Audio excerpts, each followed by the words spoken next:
Drink it in, drink it in, drink it in, man. It is picked up by the Lions. Coming back right side, 25. Picks up a block at the 30. It's at the 40. Drink it in, drink it in.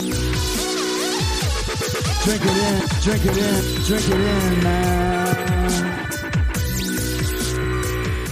Rolls to the right. Stafford throws deep. Got a man out there. Enzo. Caught. Touchdown, Detroit Lions. Marvin Jones.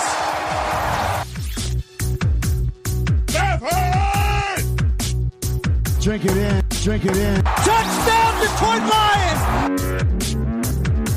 Cornbread.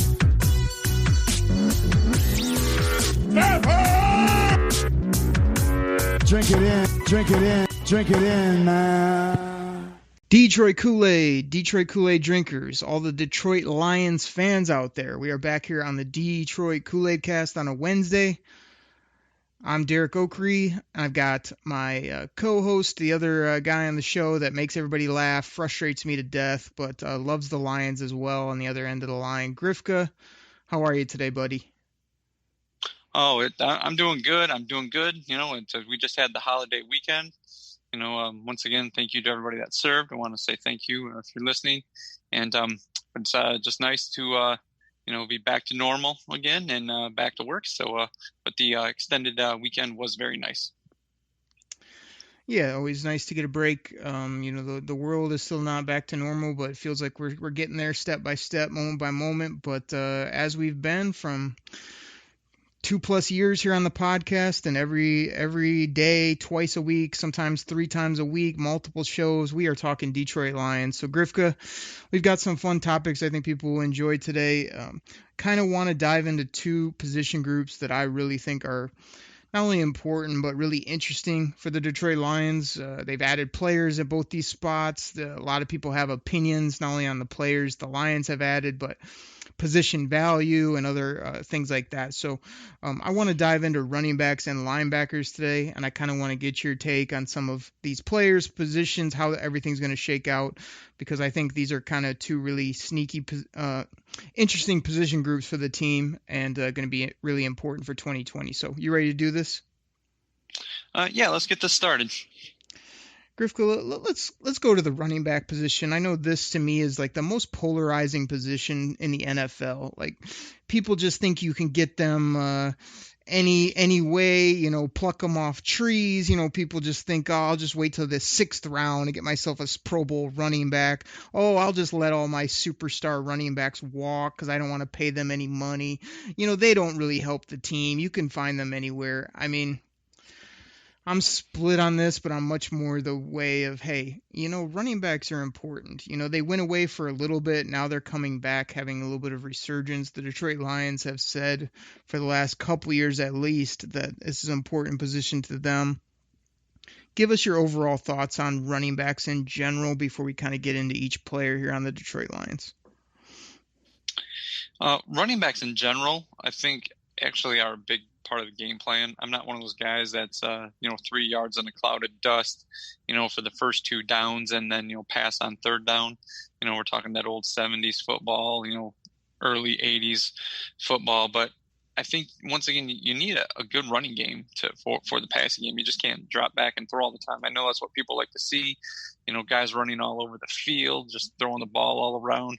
Once again, that's a lot easier to do in college than it is in the pros. I mean, obviously, as we've talked in the pros, it's the best of the best defensive backs, fastest guys, windows close a lot quicker. So you just can't be passing the ball all the time, just letting defensive ends and linebackers pin their ears back and go.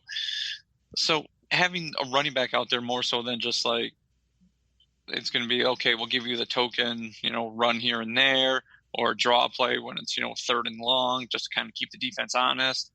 I think it's a necessity of the game, and I kind of like how the Lions are going back to that and not trying to put all of the pressure on Matt Stafford to win like every game, passing the ball, throwing for 450 yards, needing, 3 touchdowns from him, to win the game with that token. This running back had, 10 carries for, 38 yards. I think this team needs that running game, especially in this division, for it to be successful. Yeah, I'm there with you. I think it's important. I guess I'll give the quick counterpoint. You know, a lot of the haters on the position think, well, you don't draft them and you don't pay them because they get beat up so much and they have short shelf lives. And when it comes down to the dollars and cents of the league, Grifka, it sometimes is, you know, where you're going to put your money for a long-lasting asset rather than something that might be here for 2, 3, 4, 5, you know, on a good time, 6, 7 years, you know, is kind of the ultimate shelf life of a running back, unless your name is Frank freaking Gore. I like how the Lions have done it as well. They both drafted and brought in some pieces, and I think they kind of have a nice mix finally that can do some things. I don't know that I put them in the top echelon, but I do think they're going to have a crew now that can not only withstand injury but can do some things. So let's go ahead and get into the football players. I put Kerryon Johnson at the top of the list. You know, I've been a big supporter of him. He's obviously made me take a little bit of a hit here when he continues to not be on the football field, missing games, as well as when he is out there. He shows his flashes, but he hasn't been nearly as consistent as I would have liked him to be in regards to being out there for the Lions and just his production when he is, you know, he hasn't been a dynamic player other than a few games here or there. I put him at the top of the list because I do think he is like the veteran of the group and a guy that, which is crazy to say, I think he's 23 years old, but he's kind of that lead dog that they'll go to because he's been in the system and he's been there. We know we have the rookie, which we'll talk about here in a moment. So I guess what are your expectations for Kerryon? And then are you like most where people have soured on him due to these injuries, or do you think it's just a bump in the road, kind of like Stafford had at the quarterback position early in his career, and he could come back and have a nice, you know, 2, 3, 4 year stretch here for the team?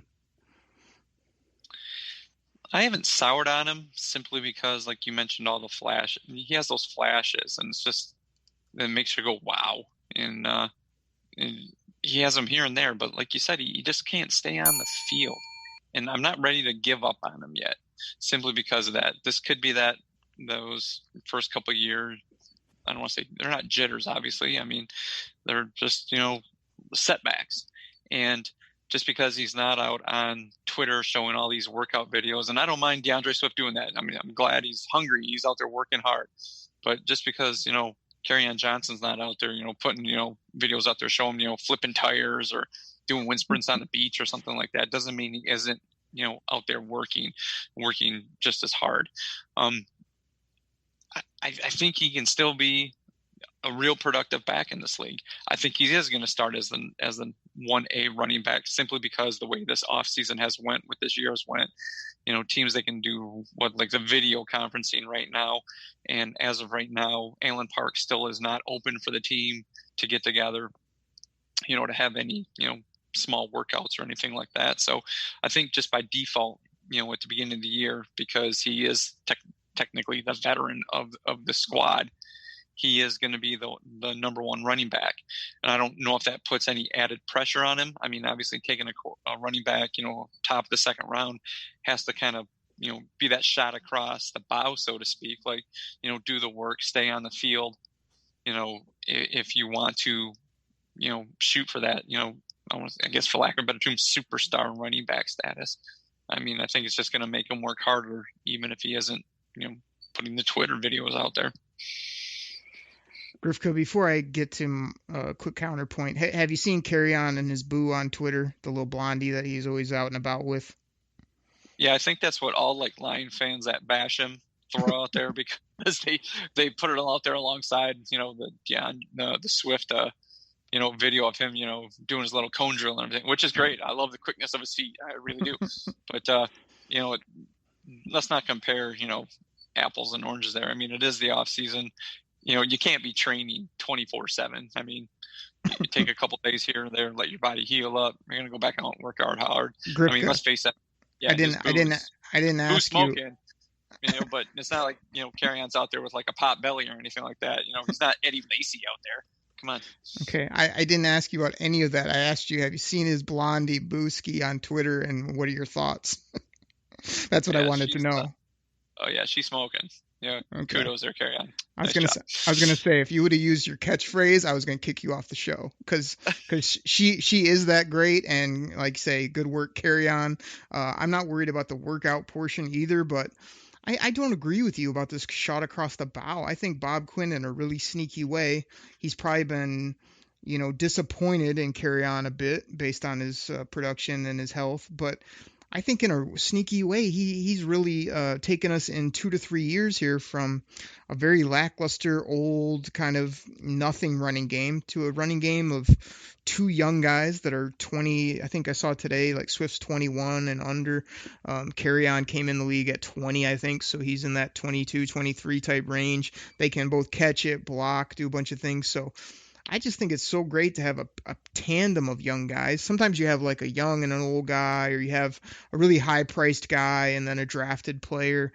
But we have two guys that are cheap, which I like. They are young, which I like. They are multifaceted, which I like. And I just think it's a great combo. So I'm really interested to see it. And like you say, I'm hoping that they'll work really well together. I mean, Swift was basically just working out with Stafford because they were all in the Atlanta area. And that's a bonus. I feel like not only are they from the same school, but be able to get those early workouts in. Swift looked like he was out there working hard, as you said, and just kind of ready to roll, which can't be anything but a good thing. He also has a good head on his shoulders, so I'm just excited about it all. Let me bring it back to Carry On before we move on to Swift. Just what are your expectations? He kind of sounded like, he's going to get the default first touches, be on that graphic when the team rolls out in the game as the quote-unquote starter, but you're a guy that loves to put numbers on things. You love to kind of guess at what these players are going to do. Normally you guess way too low. That way you can be negative and you can say, see, I told you so if something goes totally wrong. I'm putting out a piece, I think it's coming out here pretty soon, on fantasy football projections for DeAndre Swift, and I mentioned Carry On in there as well. Curious what your running, receiving, maybe touchdown numbers might be for KJ this year. Let's see. I'll probably go rushing because here we go. And they still have the potent wide receiving core.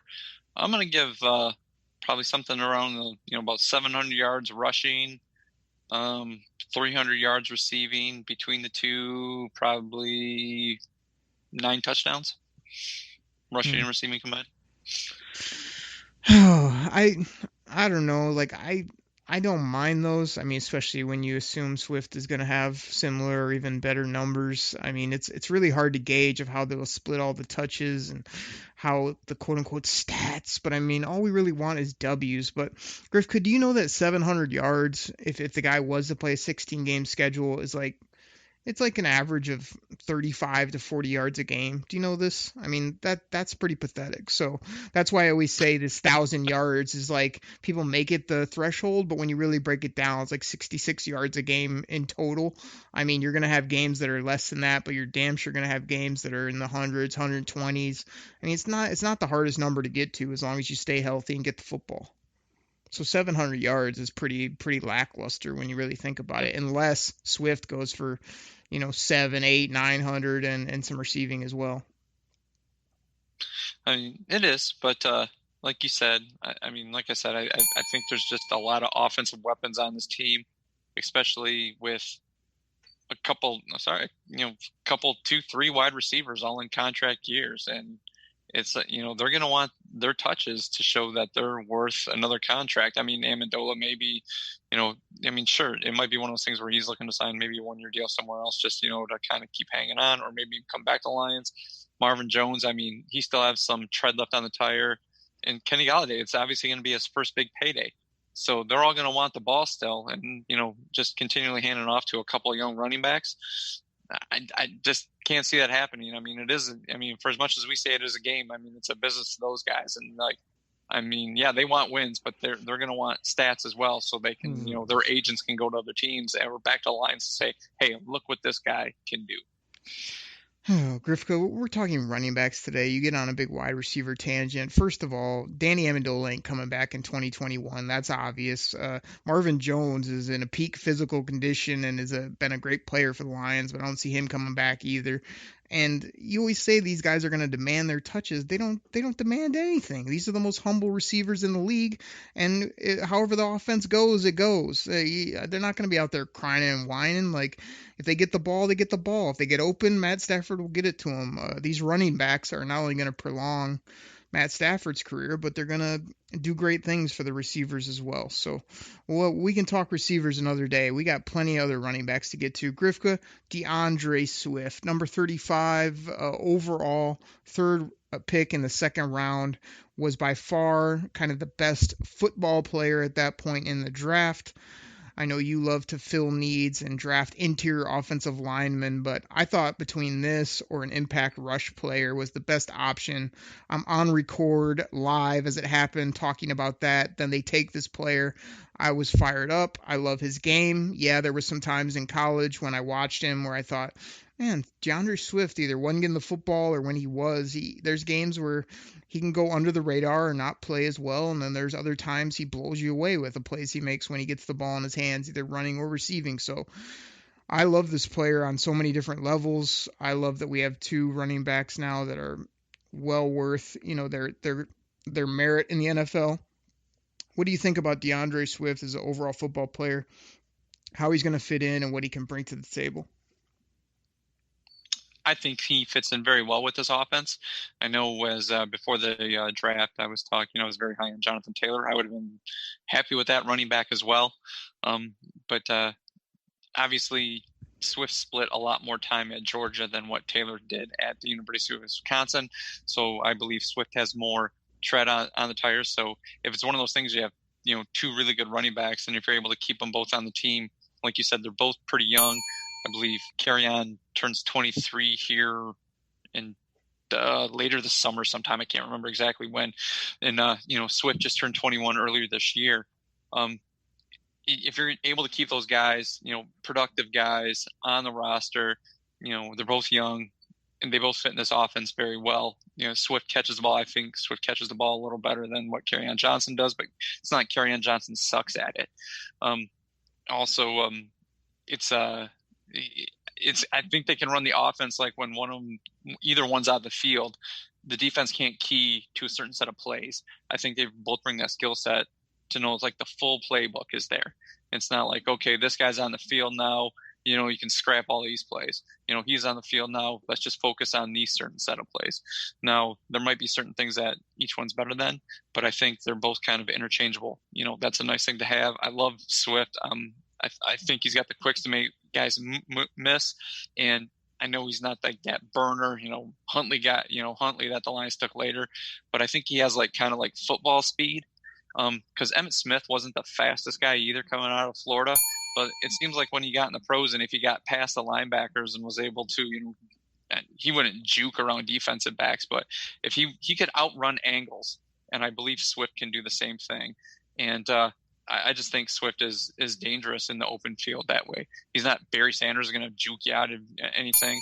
He's not Earl Campbell and going to run you over, but he can outrun a pursuit angle. And that's what I really like about him. And I think that's what a really good thing that he brings to this team. I think he can – he's not Javid Best fast, but he's a lot more durable than him. And I still think he can house call it, 60, 70 yards out.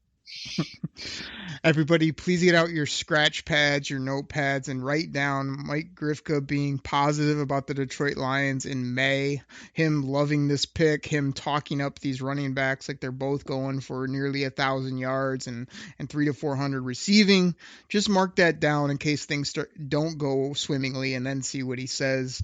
Grifka, I'm obviously on board with you with this player. I'm trying to figure out how everything shakes down in regards to touches. I like your point about them being able to kind of run the same stuff regardless of who's out there. I think that is really important. I do think I like Swift on the Detroit Lions better than Jonathan Taylor. I know we had some talks, and I kind of early on in the draft process was putting Jonathan Taylor early in that first round, saying, let's just get this running back issue over with. But the more we got in the process, he just kind of was the more complete football player. He fits the team. He can better in receiving. Jonathan Taylor would probably be great on the Colts, but I like Swift on the Lions. Bo Scarborough, Grifko. We got to move through the rest of these backs before we take our break. I mean, this was a guy I clamored for on Twitter. Bob Quinn listened to me. He went out and signed him the day after, moments after my tweet. Bo came in here and was a beast. I mean, Bo knows football. We all know that. And played good. He's a big body, great attitude, seemed to be really good. I mean, I have him penciled in kind of here as the third running back. It seems like the Lions are pretty set on keeping him around. You think he can kind of replicate what he did and be impactful for the team, or was it just a little due to opportunity we saw a little bit last year, but you're not expecting a ton in 2020 from this guy? Yeah, I think he is going to be obviously the short yardage back. What we had spoken about, the last two running backs, that kind of interchange playbook. You can't really focus on certain things. I think when Bo Scarborough's in there, you can cut a lot of the plays out of the playbook. I really can't see Bo Scarborough running a wheel route, catching the ball, 20, 25 yards down the field. If he does, I would be shocked, and you might find me on my living room floor having a heart attack because that just doesn't seem to be his game. I know a lot of people are like, well, if he was so good, how come we couldn't hold on? The Lions are his third team. He was on Dallas before, and they had Zeke Elliott, and they were going to feed him the ball, and they had a pretty decent backup as well. And it could be one of those things like, let's face it, Zeke Elliott is kind of Bo Scarborough. They're kind of the same back. Zeke Elliott's a little faster, but he's not that juke guy. Zeke Elliott's going to be one of those guys that kind of runs over you as well. So Bo Scarborough had kind of like the same skill set as he did. And then he was in Seattle as well. And Seattle's like one of those things, they don't seem to have like those little scat backs, like that. They always seem to have kind of like those bruisers. And it's just like one of those guys, like he was just young, and there's other guys that were, knew the offense, could pick it up a little better. It wasn't trying to like swim around. Bo Scarborough was trying to pick up a totally new offense after, being released by the Cowboys. And I think, Detroit was one of those spots where they were when they picked him up.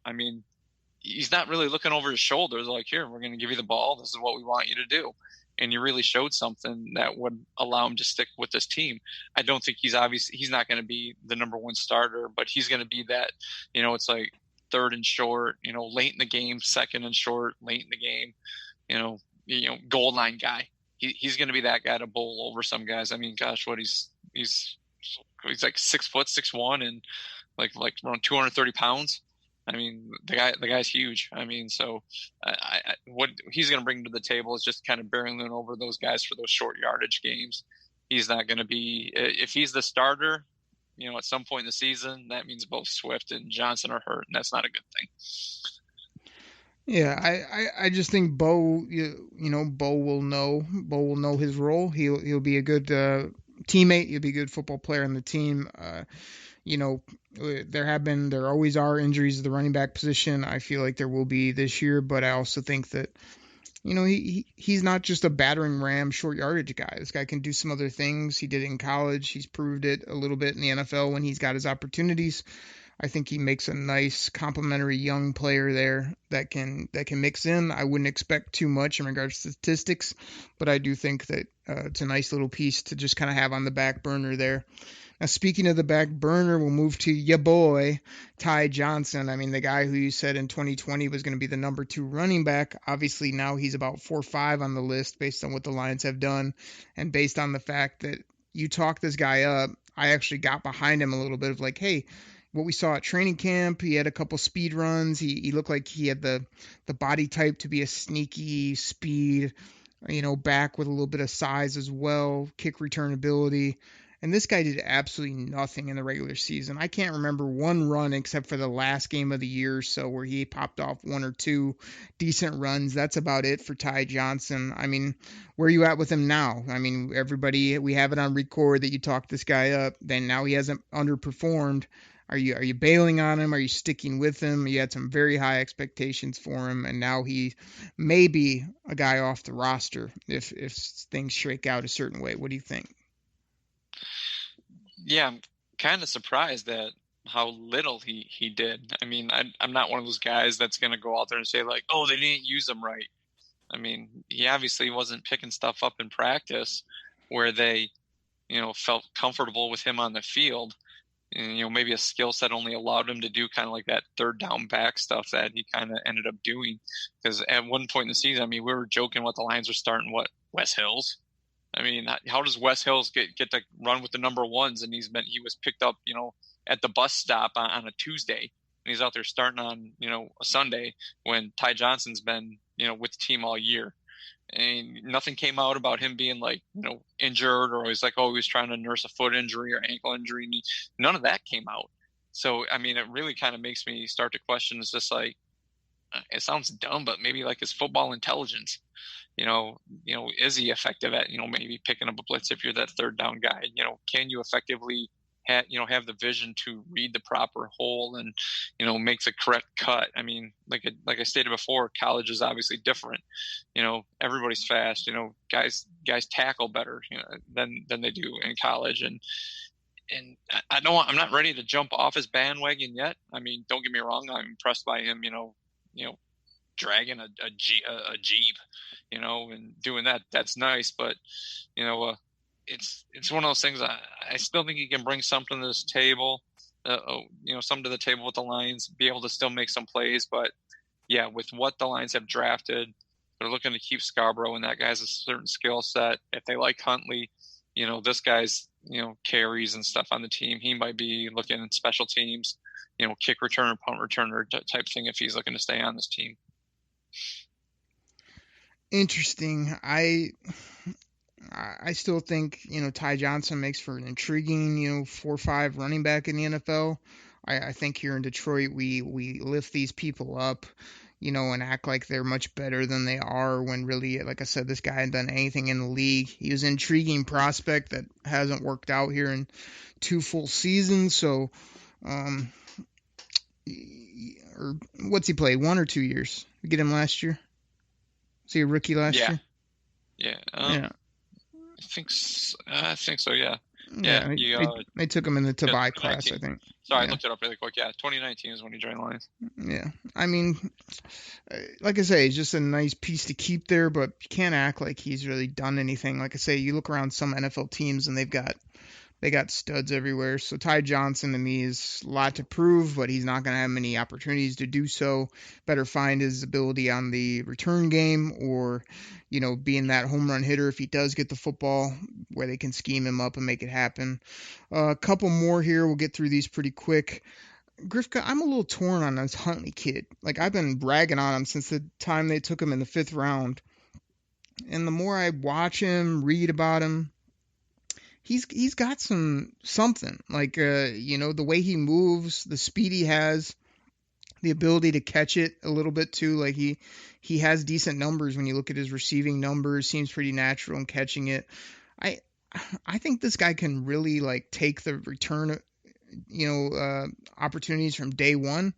And I think, he's the guy that could surprise people where you'd barely see him touch the ball, but he's like the 2020, Marvin Hall or McKissick, when it comes to running backs, where when they do get it, they do something with it and you notice them on Sundays. So Huntley is kind of growing on me a little bit, even though I have him off my 53 initially. If this guy shows some things, or if I even keep reading up more that they got a plan for him and he's special, could be a really sneaky pick in the 5th round that I'm kind of growing towards as we move towards football here. Yeah, I think if Jason Huntley's on the team, he is going to be the new kick returner or punt returner, something like that. Yeah, his videos of him, quicking guys out, getting around the edge, and, going off for long runs. Those are nice to see.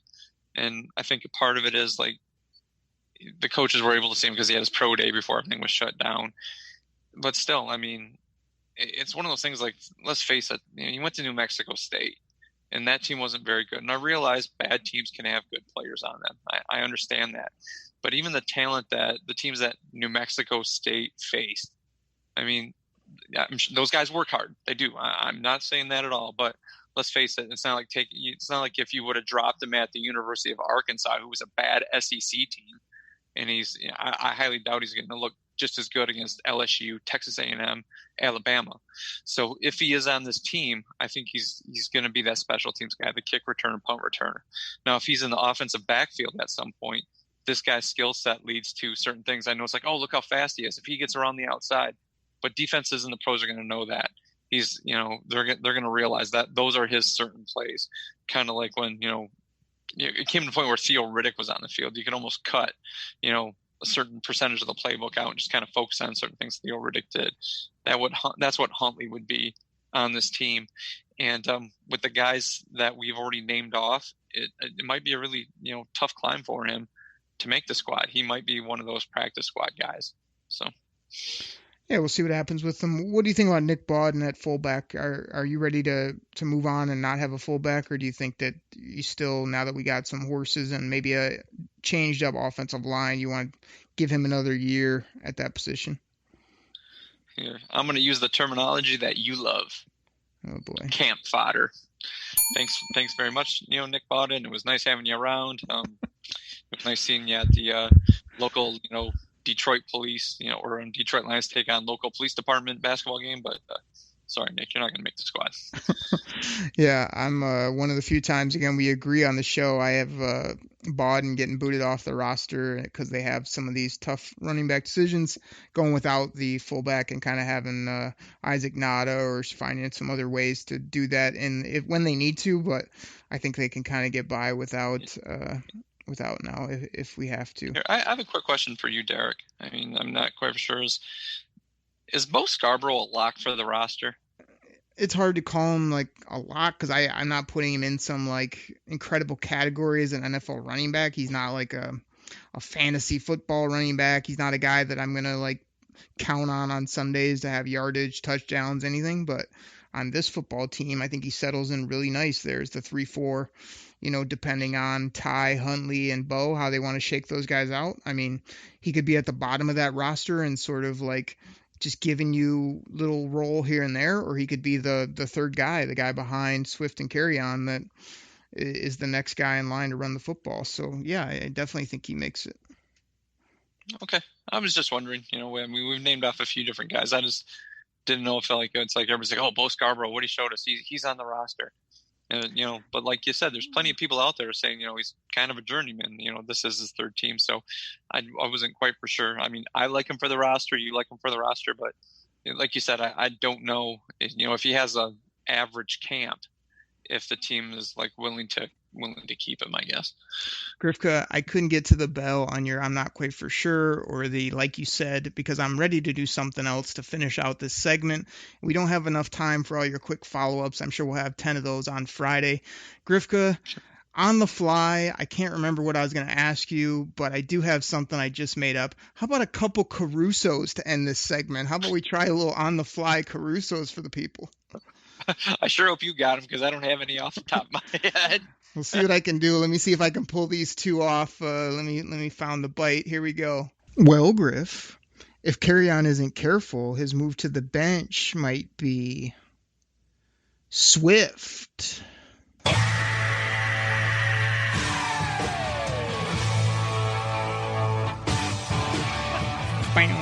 Okay. Well, Griff, I guess you could say that for 20 plus years, I no longer expect our running game woes to carry on.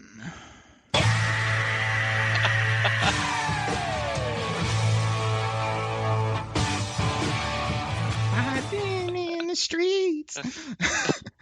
I like the second one a little better. Man, they're not as easy to do on the fly. I'm just going to have to work on Caruso's, either write them down or make sure I got a couple every month that I can deliver like a home run. But we have not done that in a while. Classic Jim Rome bit that's kind of funny. Grifko, we just barely got through running backs. We got to take a freaking break, get our sponsors in here, and come back and talk linebackers. I mean, can we do this or what? Yeah, linebacker, very deep, challenging position for this team. Everybody, we'll be right back. When you need mealtime inspiration, it's worth shopping Kroger, where you'll find over 30,000 mouth-watering choices that excite your inner foodie. And no matter what tasty choice you make, you'll enjoy our everyday low prices, plus extra ways to save, like digital coupons worth over $600 each week. You can also save up to $1 off per gallon at the pump with fuel points. More savings and more inspiring flavors make shopping Kroger worth it every time. Kroger, fresh for everyone. Fuel restrictions apply. Detroit Koolaid, we're back from the break. Thank you so much for listening to our sponsors. We can't mess around. We did about 30 minutes on running backs. We know you guys like a nice tight show here on the Detroit Koolaid Cast, but we got too dang much to talk about, especially when you're talking about these two position groups. So, Grifka, we're going to get right into it. I got Jamie Collins on the top of my linebacker list. They brought him in. They paid him $10 million. I still think that's a lot and going to be dicey, but if he balls out, I'll be happy. What are your thoughts on Jamie Collins, the former Patriot coming in here, athletic freak even at his age? What the heck's this guy going to do for the team? I think he's going to be the leader of this defense. That's what they brought him in here for, especially that linebacking core. There's a lot of young linebackers on that team. He's going to be the guy to get them all together, take them under his wing, and he's going to be the guy that's going to kind of be like the do-all, be-all linebacker for this team. I believe it's the guy that Matt Patricia really needs on this defense, and I think he's going to put an awful lot of, for lack of a better term, pressure on Jamie Collins to be the leader, and I think Jamie Collins can handle it. Yeah, we'll see. I mean, again, this is the Kool-Aid Cast. I'm the optimistic guy, but I think that hanging your hats on Jamie Collins at this point in his career, calling him the leader of the defense, acting like it's a slam dunk, is a little dicey for me, a little worrisome, but he's more athletic than Kennard. I think he can make some plays. He's going to have to be that for getting $10 million.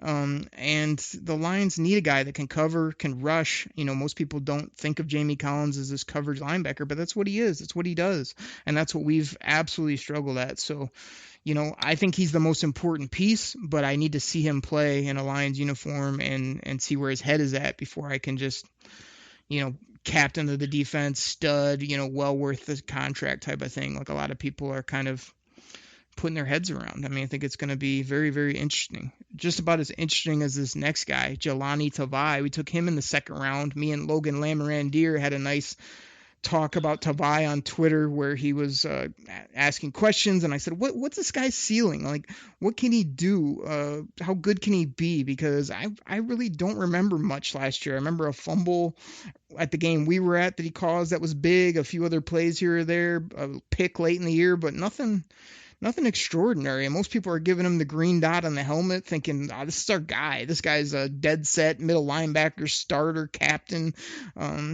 I like the guy. I like his attitude. I like some of the things he brings, but I'm not fully sold on him yet, even though he needs to come through. He was taken in the top 10 of the second round. Needs to play like a ball player. So what do you think about Tavai here in 2020 and beyond? I just think he's a solid player. He's one of those guys you like to talk about on a team, one of those solid bring your lunch pail to work guys. I still think he's too slow, so maybe they're going to change his role up a little bit and he's going to be the main guy in the middle. I really don't even think he's like fast enough to get home to the quarterback on blitzes. I don't think that's his specialty. It's going to have to be where the defensive line, takes up the blockers and allows him just to kind of run free to make the tackles inside the boxes right there. I don't think he's fast enough really to even get out to the edge. If a quick running back gets over to the edge, he just seems a little slow to me. I mean, I like his work ethic, but once again, work ethic is only going to take you so far in this game. So he's going to be around. He's going to be one of those solid players. I mean, I could see him being one of those guys in 2 years, like I kind of do with Taylor Decker. I kind of complain about him and say you can do better. Grifko, we got to keep this thing moving, but before we do, the people would love to hear your player comp for Jelani Tavai. I mean, this is a classic bit on the show. Oh, he is a poor man's Chris Spielman, and I love Chris Spielman, but Chris Spielman wasn't a 3-down back either, and I think Chris Spielman will tell you that. Grifka, this is from all the people out there listening to you doing that. Oh, my goodness. The guy's barely played half a season, and you got him compared to one of the great Lions linebackers of all time. It's got to be the Lions linebacker because that's what you do, as you've done earlier in this show, comparing players to former Lions. It's a classic Grifka bit. Grifka, I almost put this guy at the top of the list because it's just, I mean, it would just be fitting, to say the least. Elijah Lee. we got to talk about Jared Davis, Grifka. This is a guy we took at 21 overall in the draft. You loved him. He hasn't played well in areas. You beat him up weekly on the show. You are nice to him when we're at training camp. I mean, this is a guy that is a hard worker, a good guy. He struggles in coverage. That's obvious to anybody that's not Ray Charles, but he can do other things. He gets sacks on the quarterback. He does other things. He was injured a bit last year. Jared Davis, I still have him sort of in this 3-4 mix in regards to linebackers, and I'm really curious how they will use him. Please bloviate, please expound upon one of your favorite players in the National Football League, Jared Davis. Jared Davis is a point-and-shoot linebacker. He is the guy that's like, you run there, and that's where he goes. And as a middle linebacker, you can't be that. You got to read and react, but you got to be able to read quickly, react quickly. He takes bad angles on tackles. Yes, he gets home on the quarterback every once in a while, so maybe that's what they got to do. They got to, when he's in there, he's got to be the guy to rush up the middle, where he's breaking, towards the quarterback, whichever way, the nose tackle, is able to, push the offensive line to allow him to get in there. But he's one of those guys. I mean, I know you like it. Yeah, you got good attitude. Your work ethic's great, but I mean, he's one of those guys. I mean, I'm not going to be sad to see him go if the Lions don't re-sign him cheap. Even if they re-sign him cheap, I'm going to be sad that he's on the team because he's just not that great. Grifka, do you think at all that a player can ever get better, or just because you've said what's obvious the last year and a half, whatever it's been, last, X amount of games, you always come with this gimmick, he is what he is, it is what it is, or whatever you see on a game day is what you've determined is absolute fact forever? Like, you don't think Jared Davis can come into what is his fourth season here, or whatever it is, or heading into his fifth year in the NFL and it'd be his fourth year. Like, you don't think that he can make a leap and be a really much better player than what you've seen in the past? I mean, you just made it up. You've made up your mind, which is completely opposite to what you said early on. Well, football's a game of repetition, as you know, and he's been playing so long that his mindset is how fast he is tackling angles. His tackling angles are terrible. I mean, you're right. It's obvious, but that's what he gets paid to do. You get paid to make tackles, and his tackling, it's in his mind. You don't relearn how to do that all of a sudden. I mean, it's like in your mindset, it's just like, this is where I need to go. And you go there and the guy's by you already. That's just bad angles. And that's in your mind. That's to relearn that after so many years. It's a very difficult thing to do. And I've never seen guys do that. Sorry. Maybe guys have done it. It's just like, oh, this guy used to take bad angles. All of a sudden, the guy's Lawrence Taylor. He's all over the field. I mean, the guy's making plays. No, I mean, either you have it or you don't. At this point, this is his fourth year. You're not asking the guy to, like, okay, you really didn't cover guys in college. Now we need you to cover the running backs and the tight ends. Yeah, you can get better at that, but still, that's partly angles too. You have to be able to, take proper angles when guys are coming out of the backfield. If you can't do it when the guy has the ball, are you really expecting him to do it when the guys don't have the ball and that guy knows where he's going, where the quarterback's going to throw the ball? No. So I just don't see him taking leaps and bounds where all of a sudden this guy becomes Mike Singletary. Oh my gosh. Well, we will agree to disagree, because I just think the guy, he flew around and made a bunch of tackles in college. He was really coming in his own after year one. He's had a year and a half where he's played subpar football, but he doesn't miss every angle, doesn't miss every tackle. He misses every tackle and misses every angle that you talk about every week. But the coaches can easily put him in a better position. Maybe they thought he was going to be the professor of the defense, and now in year 4 they're like, all right, he's not a diagnosed guy. We don't want him overthinking. We just want him to freaking play football. And maybe they take a lot of those chains off because they have other vets now, and they have maybe Tavai as a better thinker and a better diagnoser. And now Jared Davis can be put in a role where he can run, hit, tackle, make plays, be physical. I mean, the guy's a specimen. Like, I just totally disagree that you can't see a new Jared Davis in 2020 moving forward, and they can't put him in a different role. That would be excellent for the guy. And it's just like, oh, he's just a a bumbling linebacker his whole career, because like I say, you and all the other haters out there, that's all you see on a Sunday is when he misses a play or when he plays subpar. So we'll see what happens. He's a very important piece, I think, to kind of the future of this group, and most people have already wanted to move on from him. They just think he's a terrible football player. I think, he brings things to the table that you can't just find anywhere, walking on the street, or just go grab another guy that has his type of attributes. But yeah, he needs to play better. So we will see what happens. He's either off the Lions roster in 2021, or everybody was saying, wow, look at how Jared Davis came along. I wrote him off 6 months ago, and now he's a consistent kind of. He's never going to be overly consistent, but I could just see him being like a really nice linebacker piece with other guys that would play as a good unit. So we'll see what happens. I put this guy on the list. Griff could tell me first if he's on the list or if he needs to be somewhere else before we talk about him. Austin Bryant, is he that outside linebacker stand-up guy, or is he more of a defensive end in your eyes? Tweeners. I hate tweeners because they really don't have a defined position. I don't think he's fast enough to play linebacker, and he's not really big enough to play defensive end. He could do it at Clemson because that defensive line was just packed full of studs. So it's like a lot of attention wasn't drawn towards Austin Bryant. But I think he's going to have to be that guy that's going to, put his hand in the dirt and come off the edge. And I don't think he's not Reggie White, but he could probably do some stuff. I mean, wreak a little havoc in the backfield and make some tackles. But I don't think he's quite good enough to be that outside linebacker where you're expecting him to like rush a quarterback, but when need to drop into coverage. But he's not your consummate, strong defensive end type guy. And to do that, I mean, here's another one for you. You can get the laugh track. He might be kind of like a poor man's Kevin Green. And I wasn't even the biggest Kevin Green fan, but Kevin Green was just kind of like, that guy he could be a monster some games, and other games he disappeared. But he's a Hall of Famer, and but still, he could be your poor man's Kevin Green.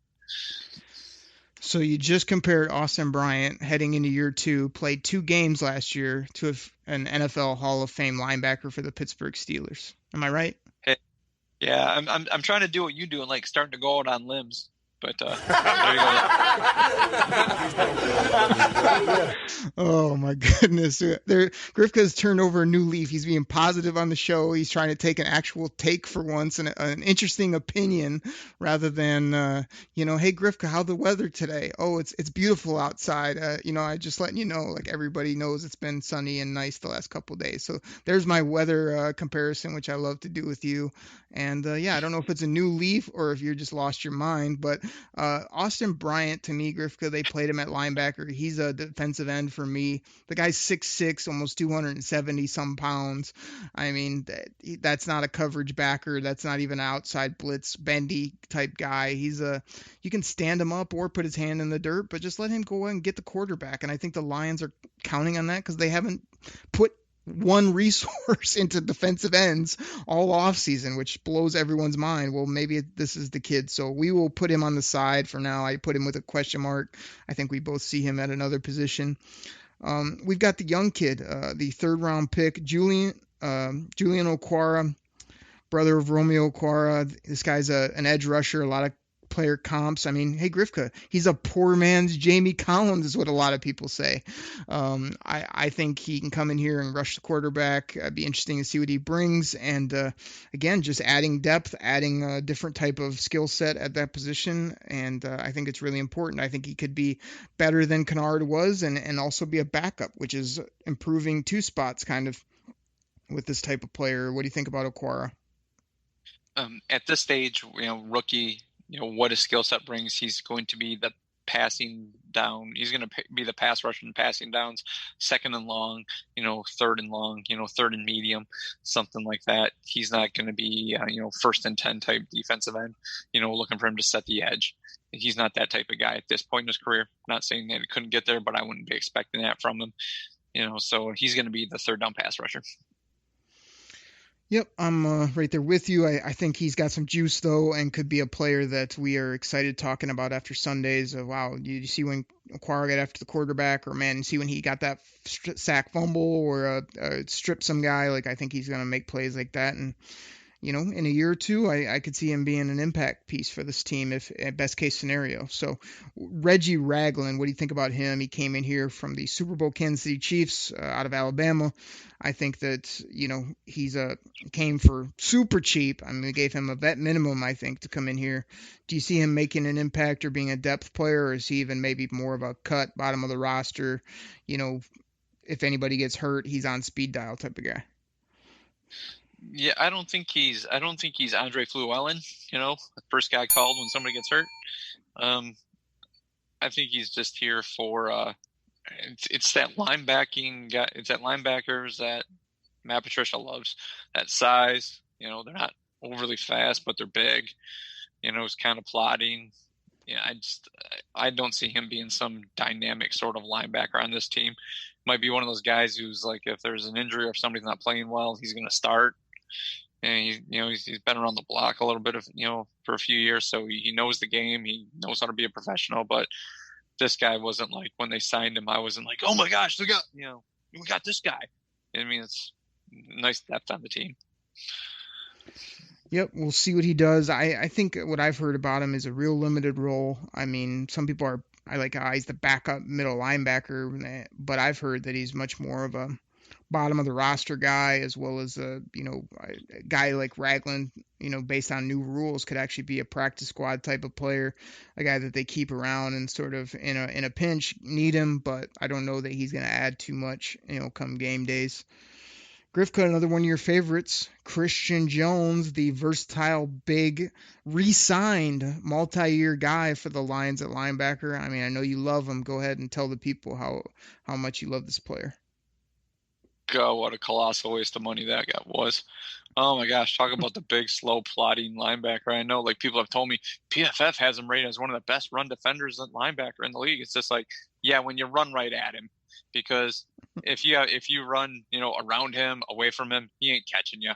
I mean, he's not fast. He's very, very stiff.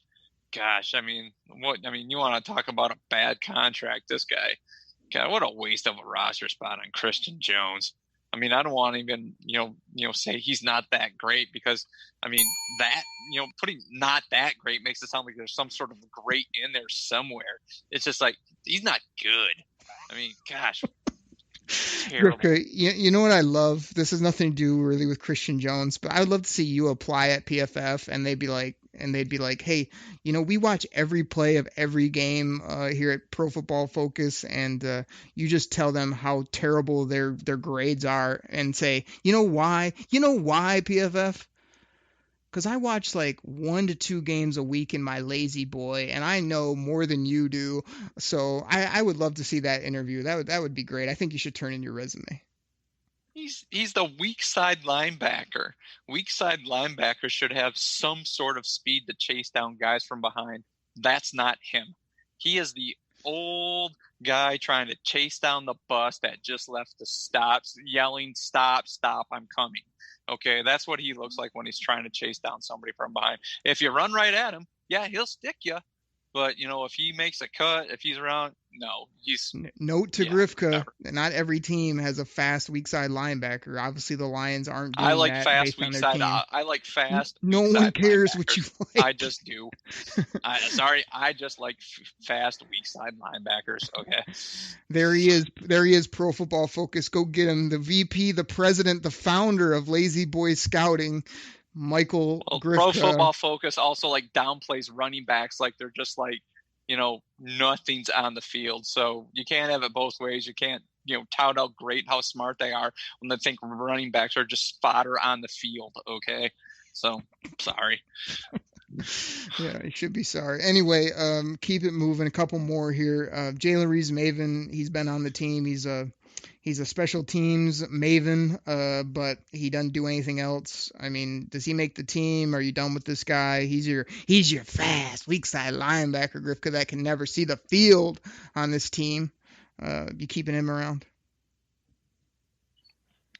as a special teams guy, I mean, he's one of those guys I want for so bad to like do something because yes, he is fast and can move around, but obviously Matt Patricia doesn't like, his skill set, speed linebacker. He doesn't like that. He much rather have a bunch of totem poles out there at linebacker. So, if Reeves makes the team, it's probably going to be one of those special teams guys.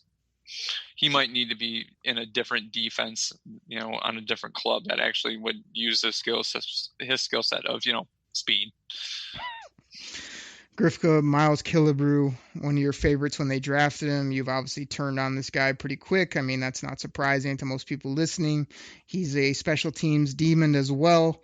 He hasn't done anything else for us here in 4 years, but he has been on the team. So when you and others beat up Bob Quinn, I say, hey, look at all these people he's taken that are still on the team, still finding a role, still not washing out of the NFL like in other regimes where in 1 or 2 seasons these guys would be at the bowling alley. What do you think from Miles Killebrew? He's still sort of a linebacker, even though he came in as safety.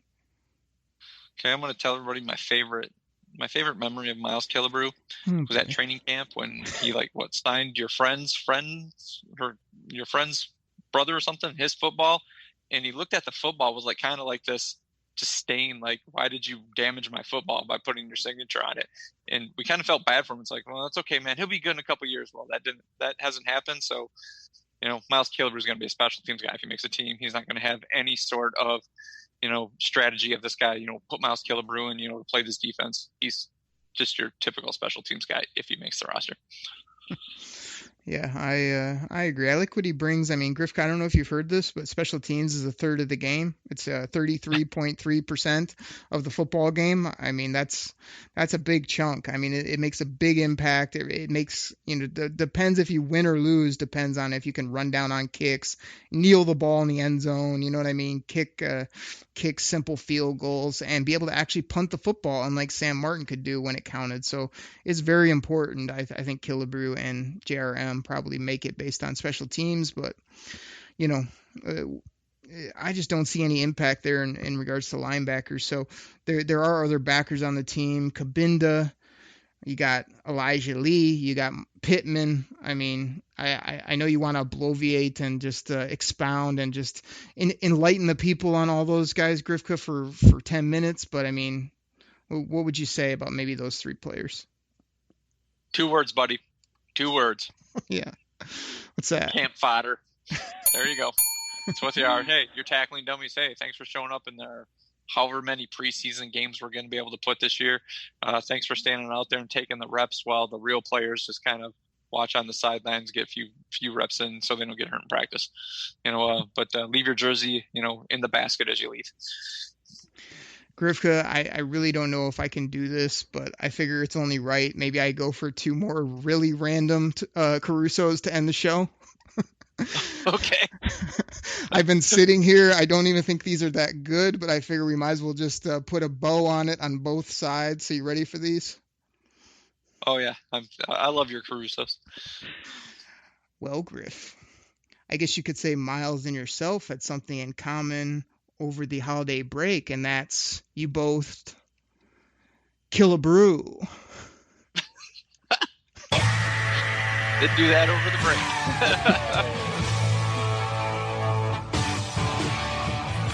All right, now this one you're really gonna have to go with, Grifka. We'll see what the people think. This is to end the segment and basically somewhat end the show, other than what we normally do. You ready?